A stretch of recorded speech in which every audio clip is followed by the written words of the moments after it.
Hello, my name is Zach LeMay, and I'm here to talk about the age limit rule in the NBA.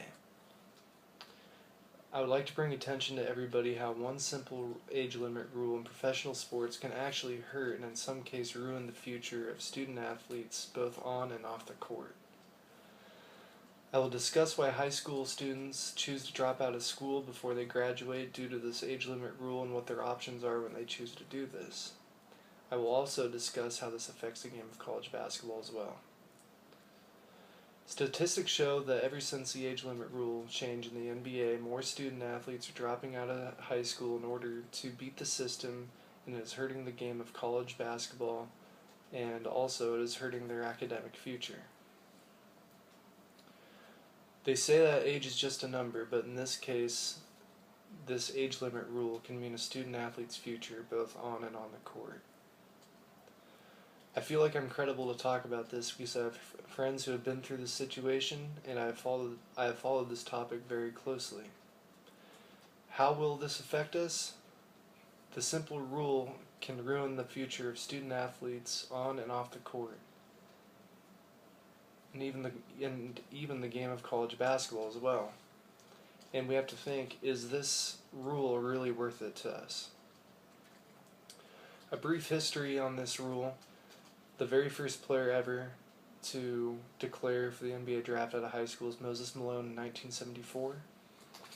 And I actually have a graph here of all the high school athletes that have chosen to declare for the NBA draft. The first player was in 1974, and we had one. In 1975, we had two. In 1995, we had one player declare. 1996, we had two. 1997, one. 1998, three. And you can see how the numbers have increased. From 2000 we had 2, 2001 5, 2002 we had 1, 2003 we had 5, 2004 we had 8, and then 2005 we had 9. Now they chose to change the age limit rule due to these last two numbers. The numbers were growing and spiraling out of control, and the players were not panning out. They were proven to not be physically ready for the game, and in that result, they changed the age rule. Now the rules, you have to be 19 years old in 1 year of college basketball, or you can be 18 years old, but you have had to play 1 year of professional basketball overseas. Now, the statistics show that when players do go overseas out of high school, they do not pan out, and they do not have a future in professional sports for the most part.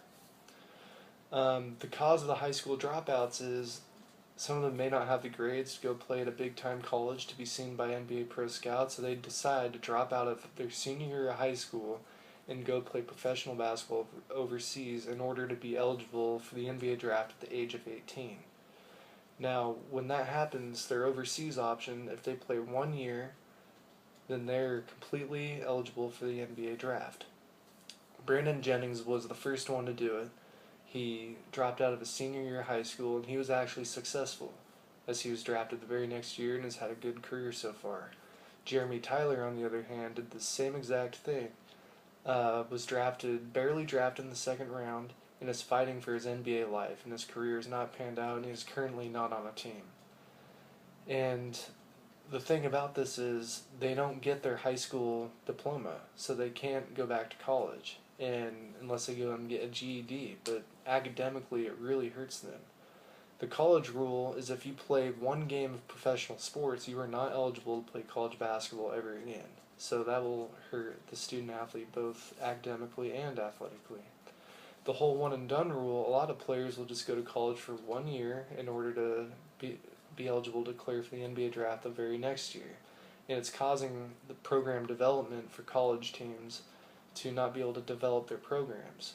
And so it's really hurting the game of college basketball, but most importantly, it's hurting our student athletes academically and athletically.